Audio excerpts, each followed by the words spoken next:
এখন আমরা দেখব পেজেস সম্পর্কিত একটি বাটন।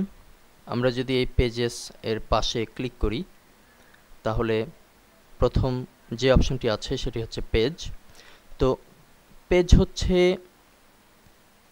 পৃষ্ঠা, অর্থাৎ আমাদের একটি ওয়েবসাইটে কতটি পৃষ্ঠা হবে। যেমন আমরা যদি আমাদের আউটপুটে যাই তবে আমরা দেখতে পাচ্ছি যে এখানে দুটি পেজ। হোম কিন্তু মূলত এখানে একটি ব্লগিং পেজ, অর্থাৎ এখানে হোমে যা কিছু আছে সেগুলো এক পেজে অনেকগুলো পোস্ট আছে, কিন্তু পেজের ভিতরে আপনি পোস্ট করবেন একটি। তো এখানে অ্যাবাউট নামে একটি পেজ আমরা লক্ষ্য করছি। এখানে আমরা যদি চাই আমাদের পেজের পরিমাণ আরও বৃদ্ধি করব কিভাবে, কিংবা এই পেজকে এডিট করব কিভাবে, তো সেটি এডিট করার জন্য আমরা এই এডিট অপশনে ক্লিকের মাধ্যমে পেজের ভিতরে প্রবেশ করে এখন এখানে আমরা চাইলে এডিট করতে পারি। এখানে আমরা যা কিছু লিখব এডিট করব, এডিট লিখে আপডেট দিলেই পেজটি আপডেট হবে। আমরা আবার একটু পিছনে চলে যাচ্ছি। কুইক এডিট এর মাধ্যমে আমরা কুইক প্রেস সম্পর্কিত একটি অপশনের আগে দেখেছি, তো এটিও ঠিক তেমনই একটি জিনিস। এরপরে হচ্ছে থ্রাশ, এর মাধ্যমে আমরা ডিলিট করার জন্য কোনো ডাস্টবিনের মতো একটি জায়গায় এই ফাইলটিকে ফেলে দিতে পারি। ভিউয়ের মাধ্যমে আমরা এই পেজটি দেখতে পারি। চারটি অপশন এখানে অন্তর্ভুক্ত হয়েছে। এরপরে আমরা যদি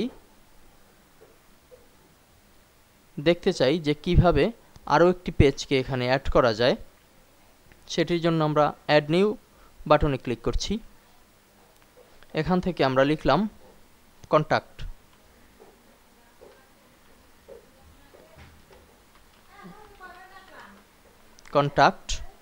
এই পেজের বর্ণনায় কিছু লিখে দিচ্ছি।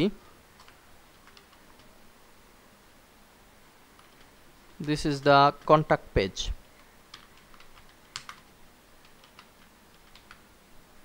Contact page.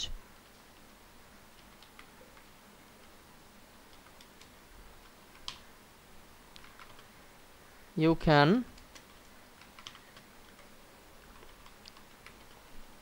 follow the address below. আমরা এখানে লিখে দিলাম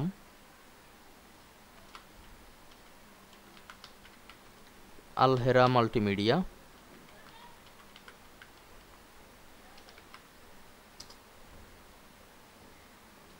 ঢাকা। এটি লিখে আমরা যদি পাবলিশ অপশনে ক্লিক করি তাহলে আমরা দেখতে পাবো যে আমাদের পেজটি পাবলিশ হয়েছে, অর্থাৎ ব্রাউজারে গেলে দেখতে পাবো।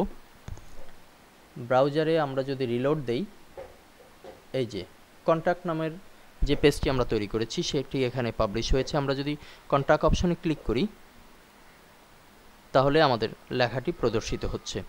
অর্থাৎ এভাবে করে আমরা কিন্তু খুব সহজেই আমাদের পেজের পরিমাণ বৃদ্ধি করে নিতে পারি।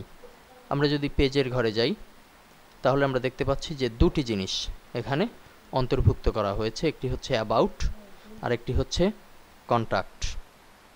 তো এভাবে করে আমরা চাইলে যতগুলো ইচ্ছে ততগুলো পেজ তৈরি করতে পারি। ধন্যবাদ।